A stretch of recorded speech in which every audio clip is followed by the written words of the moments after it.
This is the Solid Signal podcast for the week of December 25th, 2023. And if you're a subscriber to this podcast, you're getting this one a couple of days early. That's right.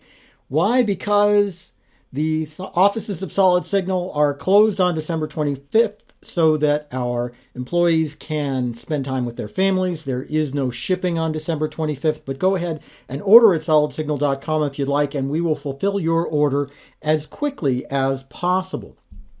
The subject for this week's podcast is about cell phone signal boosters. Here's a myth that just won't go away. And I recently was talking to somebody online about this very thing. That cell phone signal boosters are going to somehow fry your brain or that they are unhealthy in some way. And so let's talk about that. Because right off the bat, I'm going to tell you that it's not true. But before I tell you that, I'm going to explain right up front that I am not a doctor. I am not in any way a medical professional, and that if you have real questions, you should consult a medical professional. You should never listen to some dude online, regardless of what it is that they're telling you. All of that said, I have done quite a bit of research on this, and I believe that my conclusions are sound given the data that is available today. And that's why I want to talk about it. So, cell phone signal boosters are not going to fry your brain. And the real reason for it is twofold. First of all, there just isn't enough power. The output power of a typical cell phone booster, if you were to stand right next to it, by the way, is about 0.2 of 1 watt. So, your average night light bulb is about 1 watt. Your average LED flashlight is about 1 watt. This is an amount of radiation that you do not even consider thinking about when you're talking about the emissions of it and the health of it. And, I unfortunately do not have firm data on the exact, amount of radiated particles or anything like that. I did try to find it and I consulted with a couple of manufacturers. They weren't able to give that to me. But all things considered, we're talking about a radiated power of 0.2 of 1 watt. It's quite possible that your microwave, even though it's properly shielded, is letting more than 0.2 of 1 watt leak out, especially considering that the output of a typical microwave is about 1,000 to 1,500 watts. So you could be getting more radiation from your microwave than you would be getting from your cell phone booster. Aha! Stuart, you say, but a microwave is only on for a couple of minutes and a cell phone signal booster is on all day, and the effects of radiation damage are cumulative, and all of that is true. But remember, we're talking about 0.2 of 1 watt and something called the rule of squares, which says that as you double the distance that you get away from something, the number of the output level that you get, the radiation that you get, decreases by 3/4. It's only 1/4 of what it was. And that means that even if you're just 2 or 3 feet away from a cell phone signal booster, that you are getting a lot less radiation even than that tiny, minuscule 0.2 of a watt. So that's kind of the first part of this subject. The second part is that when we talk about radiation that can really hurt you, it is generally accepted that radiation in the radio and television broadcast bands all the way up to the microwave bands of about 2.4 gigahertz, and that's the highest that a cell phone booster is going to broadcast, are generally accepted to be safe, period. You don't get any, there's no problem with being relatively close to a TV antenna that as it's broadcasting, okay, so if you're 10 feet away from a 100,000 watt tower, then okay, you're going to get something. But that's not what we're talking about here. We're talking about 0.2 of a watt that you're probably not going to be very near anyway. And this amount of radiation in these wavelengths is generally accepted to be safe. As a matter of fact, the amount of broadcast power that you can absorb at these wavelengths is extremely high from everything that I have read, and not at all damaging. And how is that different from radiation? You see, radiation like X-rays, gamma rays, the stuff that you worry about going to give you cancer, or in some cases, actually cure cancer, depending on what it is, all that stuff is way, way, way up there in the terahertz spectrum. It's so much higher frequency than the kind of broadcast that you're going to get from a cell phone signal booster or from television or from radio. And so it's just apples and oranges. You can't say, oh, it's all radiation and oh, it's going to affect you in exactly the same way, because that's just not how that works.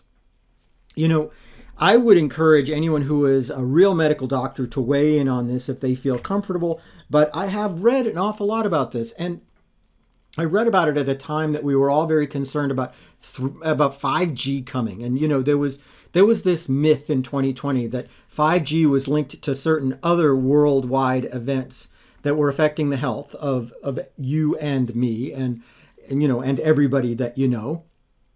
And it turns out that that's not true either.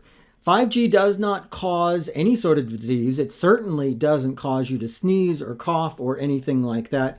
Any evidence to the contrary would have presented itself by now. It just is one of those things that happened coincidentally. They put up a bunch of 5G towers and all of a sudden a strange new disease came out of China, and the two things are totally unrelated. And 5G, you know, the wideband 5G is up at a higher range than you traditionally find with cell service. It's up in the 26 to 40 gigahertz range, where cell phone signal boosters don't go up that high. Like I said, the highest range that you're going to get out of a cell phone signal booster is 2100 megahertz, 2.1 gigahertz, and the lowest range is going to be about 700 megahertz, and all of these things are generally accepted to be safe.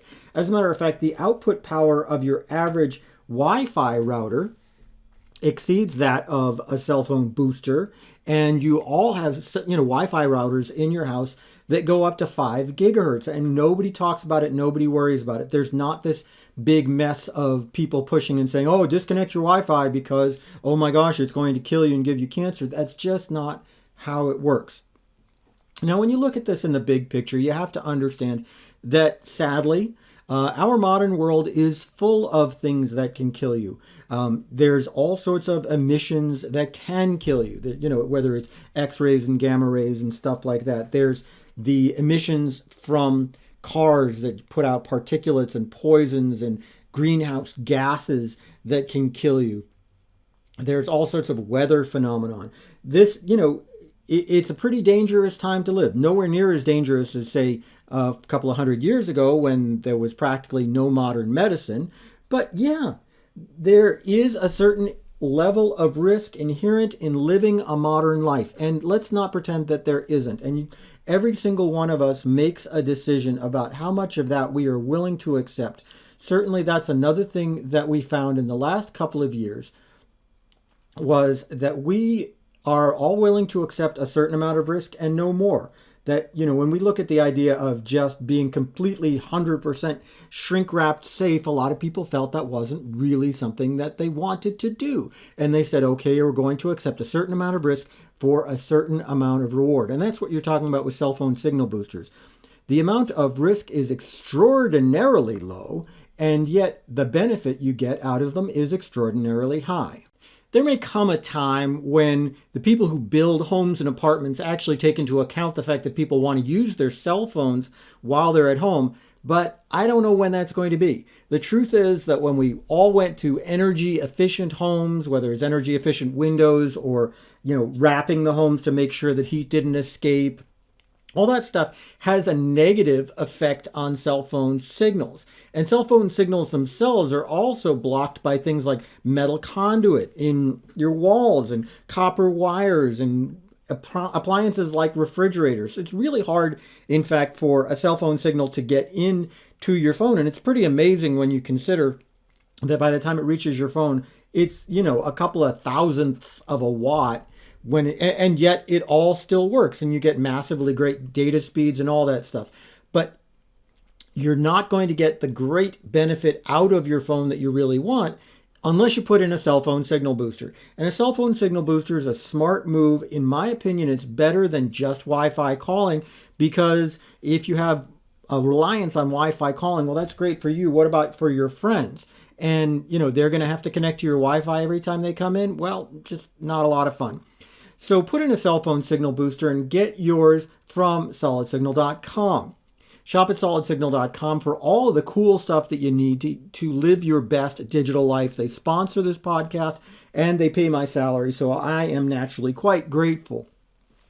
But solidsignal.com will only take you so far. If you're not sure what you need, if you want a little bit of hand-holding, or if you have a special need like a large area or an RV or a boat or somewhere else where you want great cell phone service, call the experts. Call 888-233-7563 during East Coast business hours, and you will get somebody who knows what they are talking about. They will get you all the information you need to make the best possible decision.